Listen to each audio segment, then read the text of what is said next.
Good afternoon dear friends. आप सभी का हमारे चैनल सक्सेस विद वीएससी में बहुत बहुत स्वागत है। उम्मीद करता हूं आप सभी बहुत स्वस्थ होंगे और आप अपनी छुट्टियों को एंजॉय कर रहे होंगे।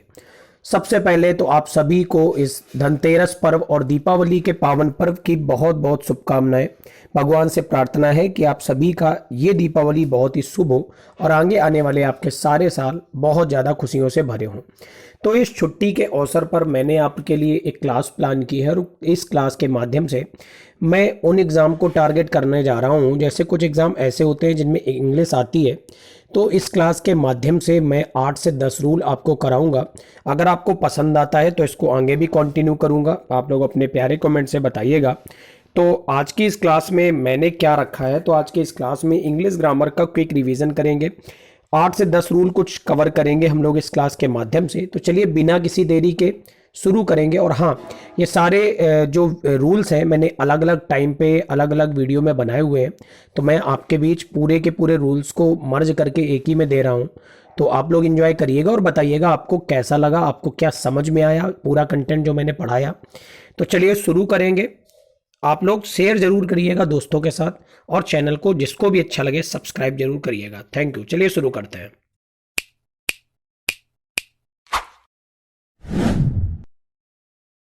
तो आपके सामने दिख रहा है एक रूल कि जब भी कभी इंग्लिश में वन आ जाए और वन के बाद कोई फ्रैक्शन दिया हो।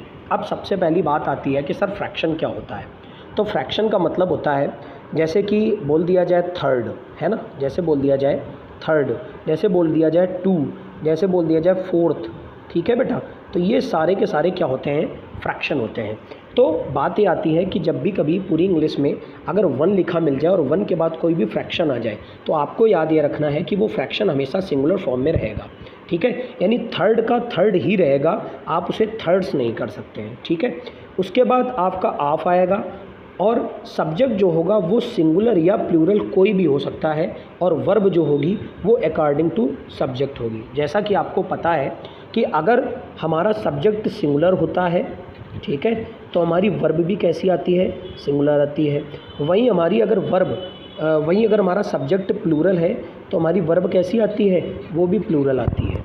तो हमने जाना कि अगर वन दिया गया है और उसके बाद कोई भी फ्रैक्शन है तो पहली चीज़ तो वो सिंगुलर आएगी और उसके बाद ऑफ होगा। सब्जेक्ट जो होगा वो सिंगुलर या प्लूरल कुछ भी हो सकता है और वर्ब अकॉर्डिंग टू सब्जेक्ट होगा, यानी सब्जेक्ट सिंगुलर है तो वर्ब भी सिंगुलर होगा, सब्जेक्ट प्लूरल है तो वर्ब भी प्लूरल होगी। अब बात करते हैं दूसरी चीज़, अगर यहाँ पर वन की जगह कोई और नंबर दे दिया जाता है, कोई और नंबर का मतलब जैसे 2 दे दिया गया, 3 दे दिया गया, अगर इसके बाद कोई फ्रैक्शन है तो याद रखिएगा वो फ्रैक्शन हमेशा प्लूरल में रहेगी। कैसी रहेगी, प्लूरल, यानी तब थर्ड नहीं होगा, तब क्या हो जाएगा, थर्ड्स हो जाएगा। क्या हो जाएगा, थर्ड्स हो जाएगा। ठीक है बेटा, यानी अगर यहाँ पर लिखा हुआ है 2 तो यहाँ पर कितना हो जाएगा, थर्ड्स हो जाएगा। उसके बाद ऑफ दे दिया जाएगा और सब्जेक्ट फिर से या तो सिंगुलर होगा या तो प्लूरल होगा और वर्ब भी कैसी होगी, सब्जेक्ट के अकॉर्डिंग होगी। आई थिंक आपको दोनों रूल अच्छे से समझ में आ गए होंगे। हम आते हैं एग्जाम्पल पर जिससे आपको और अच्छे से सारी बातें क्लियर हो जाएंगी। तो आपके सामने पहला एग्जाम्पल लिखा हुआ है, Rahul ate 2/3 of the pizza and give the rest to Priyanka. अभी हमने आपको सिखाया था कि जब भी कभी यहाँ पर वन की जगह अगर कुछ और नंबर आ जाता है, जैसे देखिए आप 2 आ गया है, तो उसका जो फ्रैक्शन होगा वो कैसा होगा, प्लूरल होगा। अभी पढ़ा था, तो आप देख रहे हैं यहाँ पर थर्ड्स लिखा है यानी एकदम सही है। ऑफ लिखा है, फिर द पिज्ज़ा, अब देख रहे हैं आप नाउन, सब्जेक्ट आपका कैसा है, सिंगुलर है, तो यहाँ पर वैसे यहाँ पर सिंगुलर की ज़रूरत ही नहीं पड़ रही है, तो ये वाला पहला क्या है, सही है। दूसरे पर आते हैं, वन लिखा है और इसके बाद देखिए आप थर्ड लिखा है, ना कि थर्ड्स लिखा है। अभी आपको सिखाया था कि अगर वन लिखा है तो इसके बाद जो भी फ्रैक्शन वैल्यू आएगी वो कैसी रहेगी, सिंगुलर रहेगी। अब आप देख रहे हैं नाउन आपका कैसा है, सिंगुलर है, तो हमने आपसे बोला था कि जो वर्ब होगी अकॉर्डिंग टू नाउन होगी। तो आप देख रहे हैं यहाँ पर क्या लगा है, वाज, ना कि वर, तो ये वाला भी सही है। नीचे बढ़ते हैं तीसरे एग्जाम्पल पर, तो देखिए 3 लिखा है। अभी आपको सिखाया था कि वन की जगह कुछ और होगा, देखिए यहाँ पर 3 आ गया है तो यहाँ पर फोर्थ की जगह क्या हो गया, फोर्थ्स हो गया, यानी एस लग गया। उसके बाद अर्थ सरफेस, आपने देखा सिंगुलर नाउन है तो वर्ब भी कैसी आ गई, सिंगुलर आ गई, इज आ गया। अब कुछ लोग इस चीज़ को लेकर डाउट में आ सकते हैं कि सर यहाँ लगा तो है एस, तो आप अच्छे से जान लीजिए बेटा, ये एस जो है ये एपोस्ट्रॉफ वाला एस है। कौन सा है? एपोस्ट्रॉफ वाला, जो किसी चीज़ का अधिकार दिखाता है। ठीक है, ये सारी बातें आप अगले वीडियो में पढ़ेंगे। आगे बढ़ते हैं, 2/3। अब आपने देखा 1 की जगह फिर से कुछ और आ गया, यानी 2 आ गया, तो फिर से नाउन आपका कैसा हो गया, फिर से फ्रैक्शन कैसी हो गई, प्लूरल हो गई, यानी थर्ड्स लग गया। अब आपने आगे बढ़े तो देखा नाउन इस बार प्लूरल आ गया, तो जब नाउन प्लूरल आ गया तो वर्ब भी प्लूरल आ जाएगी, तो आर आ गया आपका, ये भी एकदम राइट है। आखिरी सेंटेंस पर पढ़ते हैं, यहाँ पर 2 लिखा है, उसके बाद आपने देखा थर्ड्स, यानी एकदम सही है। फिर लीडर आ गया, यानी इस बार नाउन कैसा आया है, सब्जेक्ट कैसा आया है, सिंगुलर आया है, तो वर्ब भी कैसी आएगी, सिंगुलर आएगी, तो ये वाला भी सही है। उम्मीद करते हैं आपको ये रूल बहुत अच्छे से समझ में आया होगा। मेरा पूरा प्रयास रहेगा कि मैं एक एक रूल को बहुत अच्छे से समझा सकूं। कभी कभी इंग्लिश में 1 ऑफ आ जाता है तो इसके बाद आने वाला नाउन हमेशा प्लूरल होता है। कैसा होता है? प्लूरल होता है। और इसके बाद जो वर्ब आती है ये भी कैसी होती है, ये सिंगुलर होती है। ठीक है, आप लोगों को बहुत कायदे से याद रखना है कि 1 ऑफ जब भी कभी इंग्लिश में यूज़ किया जाता है तो इसके बाद जो नाउन आता है वो हमेशा प्लूरल होता है और वर्ब कैसी होती है, सिंगुलर होती है। ठीक है, इसके अलावा 1 ऑफ का एक एक्सेप्शन भी होता है कि 1 ऑफ के बाद अगर कभी भी रिलेटिव प्रोनाउन आ जाता है। रिलेटिव प्रोनाउन क्या होते हैं? तो रिलेटिव प्रोनाउन वो प्रोनाउन जो किसी नाउन को रिलेट करते हों, तो हु हो गया, विच हो गया और दैट हो गया। अगर ये कभी भी 1 ऑफ के बाद आ जाते हैं तो जो इसमें वर्ब लगेगी वो लगेगी नाउन के हिसाब से, यानी एंटीसीडेंट के हिसाब से। ठीक है, एंटीसीडेंट क्या होता है इसको मैं अभी आपको क्लियर करूँगा। तो आपने 2 रूल जान लिए। पहला जान लिया कि 1 ऑफ के बाद हमेशा नाउन प्लूरल होता है और वर्ब कैसी होती है, सिंगुलर होती है। लेकिन 1 ऑफ के बाद जब भी कभी रिलेटिव प्रोनाउन आ जाता है तो नाउन तो प्लूरल रहता है लेकिन वर्ब अकॉर्डिंग टू एंटीसीडेंट होती है। एंटीसीडेंट क्या होता है हम लोग आगे जानेंगे कि व्हाट इज़ एंटीसीडेंट। आइए तीसरी स्लाइड पर चलते हैं। आपके सामने कुछ एग्जाम्पल्स हैं। जैसा कि पहला एग्जाम्पल लिखा है, 1 of my colleague has bought a new car, यानी मेरे एक साथी ने एक नई कार खरीदी है। आपको दिख रहा है 1 ऑफ। 1 ऑफ के बाद जो आपका यहाँ पर नाउन आया हुआ है आप देख रहे हो, ये आया है प्लूरल, और इसके बाद जो वर्ब आई है ये कैसी आई है, सिंगुलर, यानी पहला वाला क्या है, सही है। दूसरा वाला सेंटेंस है, he is 1 of the people who bake special cakes. इसमें आप देख रहे हो 1 ऑफ आया है और 1 ऑफ के बाद आपको रिलेटिव प्रोनाउन दिख रहा है। तो रिलेटिव प्रोनाउन एंटीसीडेंट को देखता है, यानी पहले वाले नाउन को देखता है, और पहले वाले नाउन को देखता है तो पता ये चलता है कि ये प्लूरल है, तो वर्ब भी कैसी हो जाती है, प्लूरल हो जाती है। तीसरे सेंटेंस में आते हैं, लिखा है she is 1 of those girl who love to dominate other. 1 of के बाद इसमें आया है गर्ल, यानी ये क्या है, नाउन है, और नाउन कैसा है, प्लूरल है। यहाँ तक तो सब सही है। इसके बाद रिलेटिव प्रोनाउन आता है जैसे ही, तो यहाँ पर आने वाली वर्ब रिलेटिव प्रोनाउन से पहले आने वाली एंटीसीडेंट यानी गर्ल को देखती है और वो कैसी हो जाती है, प्लूरल हो जाती है। तो ये था हमारा रूल नंबर 1 और 2। अब जानते हैं कि आखिर ये एंटीसीडेंट और नाउन प्लूरल और वर्ब प्लूरल कैसे होता है। तो ध्यान दीजिए, एंटीसीडेंट क्या होता है। आपने देखा एंटीसीडेंट के बारे में कि एंटीसीडेंट क्या होता है। तो पुराने ज़माने में जब हम लोग पढ़ते थे तो हमें बताया जाता था एंटीसीडेंट का मतलब होता है पूर्वज, यानी हमारे पहले आए हुए। तो बिल्कुल ऐसा ही होता है हमारे सेंटेंसेस में। अब जानते हैं कि एंटीसीडेंट क्या होता है। तो ध्यान दीजिए, यहाँ पर हु जो आया था रिलेटिव प्रोनाउन, ये अपने आने वाले पहले, अपने से पहले आने वाले नाउन को देखता है, प्यूपल को, और प्यूपल से पता चलता है कि ये प्लूरल है, तो यहाँ पर वर्ब भी कैसी हो जाती है, प्लूरल हो जाती है। ऐसे ही यहाँ पर हु जब देखता है एंटीसीडेंट यानी गर्ल्स को, तो गर्ल्स प्लूरल है तो वर्ब भी कैसी हो जाती है, प्लूरल हो जाती है। ठीक है, अब कुछ लोगों के मन में संशय हो रहा होगा कि सर नाउन और वर्ब इनमें प्लूरल और सिंगुलर का कॉन्सेप्ट क्या होता है। तो आइए सीख लीजिए। वर्ब जब भी कभी, ध्यान से सुनिएगा, वर्ब में जब भी कभी यस या ईएस लगा दिया जाता है तो वर्ब सिंगुलर हो जाती है, लेकिन वहीं अगर नाउन में यस या यस लगा दिया जाता है तो वो नाउन प्लूरल हो जाती है। बस इतना सा अंतर होता है। ठीक, आज का हमारा रूल किस चीज़ को लेकर है, तो आपके सामने आपकी स्लाइड में दिख रहा है, 3 आपको वर्ड्स दिख रहे हैं। पहला वर्ड आपको दिख रहा है ग्रेटफुल, पहला वर्ड आपके सामने लिखा हुआ है ग्रेटफुल। दूसरा लिखा है ओब्लाइज्ड, तीसरा लिखा है थैंकफुल। सबसे पहले तो ये जानते हैं कि ग्रेटफुल, ओब्लाइज्ड और थैंकफुल का मतलब क्या होता है। तो देखिए बेटा, ग्रेटफुल, ओब्लाइज्ड और थैंकफुल हमेशा उन जगहों पर प्रयोग किए जाते हैं जहां पर हमें किसी के द्वारा किए गए उपकार का आभार प्रकट करना होता है। क्या प्रकट करना होता है? आभार प्रकट करना होता है। तो ग्रेटफुल, ओब्लाइज्ड और थैंकफुल के साथ हमेशा फॉर और टू का प्रयोग किया जाता है, जैसा कि हमने इस स्लाइड में जान लिया है। यानी कि फॉर कब लगता है? तो फॉर प्रीपोजिशन तब लगता है जब कोई चीज़, कोई वस्तु दर्शाई जाती है तो वहाँ पर फॉर लगता है, और जब किसी व्यक्ति को लेकर बातचीत की जाती है तो वहाँ पर टू का प्रयोग किया जाता है। तो आप चलिए जानते हैं इसको एग्जाम्पल से। तो आइए अपनी स्लाइड पर चलते हैं। आपके सामने लिखा है we are very grateful to all those who contributed, यानी हम बहुत ज़्यादा आभार प्रकट करते हैं उन लोगों का जिन्होंने कंट्रीब्यूट किया है।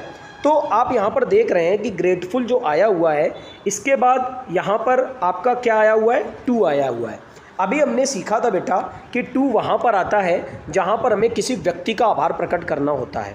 तो देखिए ज़रा, पढ़िए, we are very grateful to all those who contributed, यानी हम उन लोगों का बड़ा आभार प्रकट करते हैं। यानी यहाँ पर कौन है? लोग हैं। तो लोग है, इसका मतलब इसके हिसाब से टू एकदम सही है। दूसरे पर आते हैं, I am thankful for your help. अब यहाँ पर फॉर क्यों आया है? तो देखिए बेटा, ध्यान से समझिए, यहाँ पर उस व्यक्ति की हेल्प से बहुत ही ज़्यादा आभार प्रकट कर रहे हैं, ना कि उस व्यक्ति का आभार प्रकट कर रहे हैं। यहाँ पर हेल्प से आभार प्रकट कर रहे हैं, यानी हेल्प क्या है? कोई थिंग है, ना कि कोई समवन है। तो यहाँ पर क्या लगेगा? फॉर लगेगा। अगला लिखा हुआ है she was grateful for the support shown by the community. उसने बहुत ज़्यादा आभार प्रकट किया जो कि कम्युनिटी के द्वारा सपोर्ट दिया गया उसको, है ना। तो यहाँ पर आप देख रहे हैं ग्रेटफुल के बाद फॉर आया है। तो बेटा फॉर क्यों आया है? फॉर इसलिए आया है क्योंकि उसने जो कम्युनिटी थी उसके सपोर्ट को आभार प्रकट किया, ना कि कम्युनिटी के एक एक मेंबर को आभार प्रकट किया है। आई थिंक आपको ये रूल बहुत अच्छे से समझ में आ गया होगा, और ये रूल चाहे जो भी एग्ज़ाम हो, चाहे वो SSC का हो, चाहे वो बैंक का हो, हर एक एग्ज़ाम में ये रूल ज़रूर पूछा जाता है। तो लिखा हुआ है some nouns look singular but are actually plural, use plural verb with them. यानी कुछ नाउन ऐसे होते हैं जो कि देखने में सिंगुलर होते हैं लेकिन वास्तव में वो होते कैसे हैं? प्लूरल। तो उनके साथ प्लूरल वर्ब का आपको प्रयोग करना है। आपने पिछले वीडियोज़ में सीखा हुआ है कि जब भी कभी सिंगुलर नाउन होता है तो उसके साथ हम लोग सिंगुलर वर्ब का प्रयोग करते हैं, और वहीं अगर प्लूरल नाउन है तो प्लूरल नाउन के साथ हम लोग प्लूरल वर्ब का प्रयोग करते हैं। लेकिन अब दिक्कत ये आती है कि आपने तो ये पढ़ा है कि अगर सिंगुलर नाउन होगा तो उसमें यस या ईएस नहीं लगा होगा, है ना, और वहीं अगर प्लूरल नाउन होगा तो वहाँ पर यस या ईएस वर्ड के आखिरी में ज़रूर लगा होगा। जैसे यहाँ पर लिखा है बॉय, तो यहाँ पर हो जाता था बॉयज़, आपने पढ़ रखा है। लेकिन इस बार दिक्कत ये है कि कुछ ऐसे भी नाउन होते हैं पूरी इंग्लिश में जो देखने में तो सिंगुलर लगते हैं लेकिन वास्तव में होते कैसे हैं? प्लूरल होते हैं। तो कौन कौन से हैं? तो देखिए, कैटल है, पुलिस है, पीजेंट्री है, जेंट्री है, पोल्ट्री है, कैवलरी है, इलेक्ट्रेट है और चिल्ड्रन है। तो आइए देखते हैं, इनको एग्जाम्पल से समझते हैं कि आखिर कैसे इनको किया जाएगा।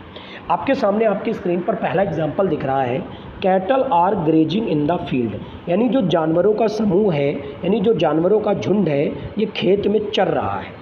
आपने देखा कैटल है, एग्ज़ाम में आपने कैटल देखा और आपने बस ये देखा कि इसमें यस या एस तो लगा नहीं है, आपने तुरंत इसको गलत कर दिया। क्यों? क्योंकि आपने पढ़ रखा है कि सिंगुलर नाउन के साथ सिंगुलर वर्ब आती है, तो आपने ये सोचा कि कैटल में यस या एस तो लगा नहीं है, इसका मतलब ये सिंगुलर है तो इसके साथ इज लगना चाहिए, और कर देंगे आप उसी जगह गलती। क्यों? क्योंकि कैटल जो है ये देखने में सिंगुलर लग रहा है लेकिन वास्तविकता में है कैसा? प्लूरल। तो यहाँ पर क्या लगेगा? आर, जो कि एकदम राइट है। दूसरे सेंटेंस पर आ जाते हैं, police are working hard day and night for the citizen. Police जो है हमारी, वो दिन और रात हमारे नागरिकों के लिए काम करती है। अब आपको पता होना चाहिए कि जो पुलिस होता है, जब एक एक मेंबर की बात करते हैं तो सिंगुलर होती है, लेकिन जब ऐसे ही बोल दिया जाए पुलिस आ रही है या पुलिस काम कर रही है तो पुलिस अपने आप में प्लूरल होता है। देखने में तो सिंगुलर लगता है लेकिन वास्तविकता में होता कैसा है? प्लूरल। इसीलिए इसके साथ क्या लगेगा? आर लगेगा। अगला लिखा है children are playing in the park, यानी बच्चे जो हैं वो पार्क में खेल रहे हैं। अब बेटा आपको पता है कि दो वर्ड होते हैं, पहला होता है चाइल्ड, ठीक है, और दूसरा होता है चिल्ड्रन। अब आपको ये लग रहा होगा कि चाइल्ड जो है ये सिंगुलर है कि प्लूरल है, चिल्ड्रन है ये सिंगुलर है कि प्लूरल है, या फिर आपको दोनों सिंगुलर लग रहे होंगे। तो आज आप इस बात को जान लीजिए कि बच्चे जो होते हैं इसका जब सिंगुलर किया जाता है तो इसको चाइल्ड लिखा जाता है, यानी एक बच्चे के सेंस में। और जब काफ़ी सारे बच्चे हो जाते हैं तो ये चाइल्ड्स ना होकर, है ना, ये चाइल्ड्स ना होकर इसका बन जाता है प्लूरल चिल्ड्रन। आपको बात आई थिंक अच्छे से समझ में आ गई होगी। यानी कि चाइल्ड होता है सिंगुलर और चिल्ड्रन होता है प्लूरल। चाइल्ड्स जैसा कोई कॉन्सेप्ट होता ही नहीं है।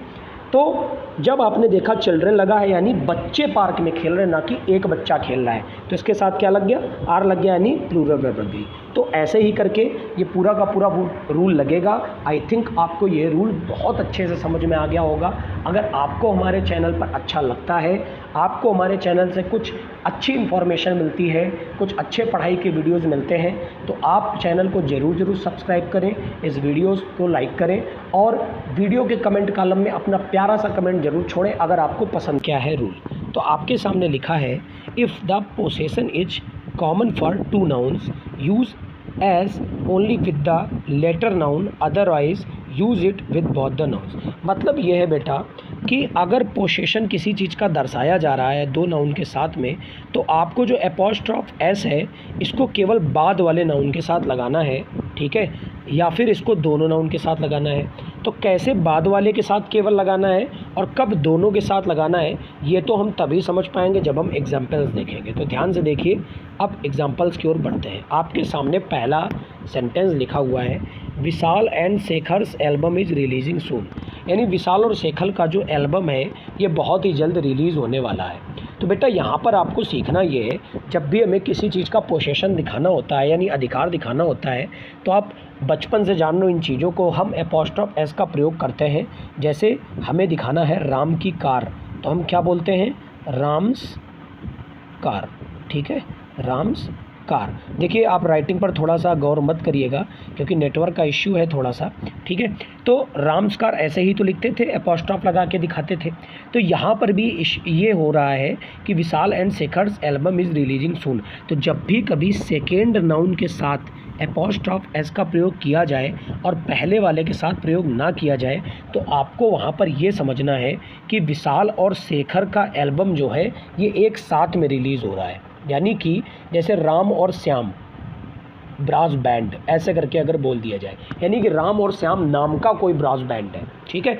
ऐसे ही करके विशाल और शेखर का एक ही एल्बम होगा जो रिलीज़ होने वाला है। यानी कि बात आपको शायद समझ में आ गई होगी। एक और एग्जांपल से देखते हैं, जैसे कि यहाँ पर आपके सामने थर्ड एग्जांपल दिख रहा है, I visited Mickey and minis house but the couple was missing. यानी मैं मिकी और मिनी के घर में गया, लेकिन वहाँ पर जो कपल था यानी जो जोड़ा था, यानी जो दंपति थे, यानी जो पति पत्नी थे, वो वहाँ नहीं थे।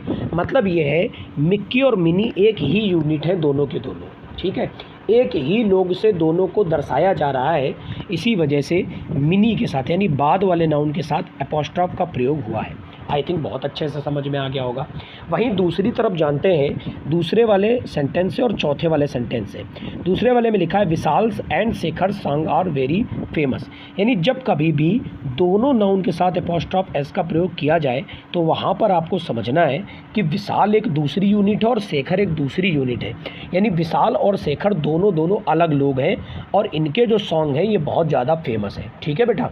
आगे बढ़ते हैं हम लोग, और अगला हमारा चौथा जो एग्जाम्पल लिखा हुआ है, Mickey's and Minnie's houses are in the same apartment. यानी यहाँ पर ये जो बता रहा है मिक्की और मिनी के जो घर हैं वो एक ही अपार्टमेंट में बने हुए हैं। मतलब ये है जो मिक्की का घर होगा और जो मिनी का घर होगा ये दोनों अलग अलग होंगे, ठीक है। आई थिंक आपको बहुत अच्छे से समझ में आ गया होगा कि जब भी कभी एक ही यूनिट के दो लोगों को एक ही साथ मिलाकर बोला जाता है तो वहाँ पर दूसरे वाले नाउन के साथ एपोस्ट्रॉफ एस का प्रयोग करते हैं। लेकिन वहीं पर जब दोनों लोगों का अलग अलग उल्लेख किया जाता है तो दोनों के दोनों नाउन के साथ अलग अलग एपोस्ट्रॉफ एस का प्रयोग किया जाता है। आई थिंक आपको बहुत अच्छे से ये रूल समझ में आया होगा। और हाँ, जिसको भी रूल समझने में समस्या हो रही हो तो आप एक दो बार वीडियो को दोबारा देखिए, जिससे आपको रूल बहुत अच्छे से समझ में आ जाएगा, ठीक है। सबसे पहले आपकी स्लाइड में दिख रहा है बोथ, नाइदर और नन। सबसे पहले तो हम इन सभी का मतलब समझते हैं। बोथ का मतलब होता है दोनों। क्या होता है? दोनों। और बोथ का मतलब जो दोनों होता है ये होता है पॉजिटिव सेंस में, ठीक है। अगला पॉइंट है नाइदर। नाइदर का मतलब होता है ना तो ये ना तो वे, यानी कि ये भी दो लोगों के लिए यूज़ होता है और ये नेगेटिव सेंस में यूज़ होता है। अगला पॉइंट है नन, जो कि हमेशा दो से ज़्यादा लोगों के लिए यूज़ होता है और हमेशा नेगेटिव सेंस में यूज़ होता है। तो सबसे पहली बात तो ये आपको समझनी होगी कि बोथ जो होता है इसके साथ कभी भी नेगेटिव सेंस का प्रयोग नहीं करते हैं। यानी कि बोथ अगर पॉजिटिव सेंस में यूज़ किया जाता है दो लोगों के लिए, तो आपको याद ये भी रखना है कि बोथ के साथ कभी भी नेगेटिव सेंस यानी कि नॉट का प्रयोग नहीं किया जाता है, ये आपको याद रखना है, ठीक है। और नाइदर जो होता है, अब चूंकि ये नेगेटिव सेंस होता है, ठीक है, अब ये पॉजिटिव सेंस तो होता नहीं है, तो नाइदर के साथ भी कभी भी नॉट का प्रयोग नहीं किया जाता है। क्यों नहीं किया जाता है? क्योंकि नाइदर अपने आप में नेगेटिव होता है, ठीक है। ऐसा ही नन भी होता है, क्योंकि नन भी अपने आप में नेगेटिव होता है, तो इसके साथ भी नॉट का प्रयोग नहीं किया जाता है। आपकी स्लाइड में आपको दिख रहा है कि नाइदर का प्रयोग दो लोगों के लिए करते हैं और नन का प्रयोग दो से ज़्यादा लोगों के लिए करते हैं। इसके अलावा बात का प्रयोग भी दो लोगों के लिए करते हैं।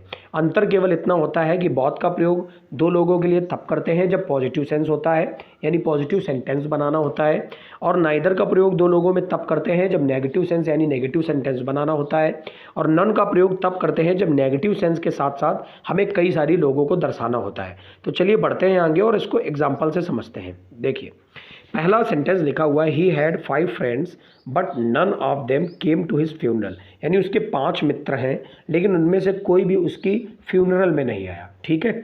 यानी कि यहाँ पर आपको एक बात समझ में आ रही है कि उसके कितने फ्रेंड्स हैं? 5 फ्रेंड्स हैं, यानी 5 मित्र हैं। अब 5 मित्र हैं तो जाहिर सी बात है यहाँ पर नेगेटिव सेंस भी दर्शाना है, ठीक है।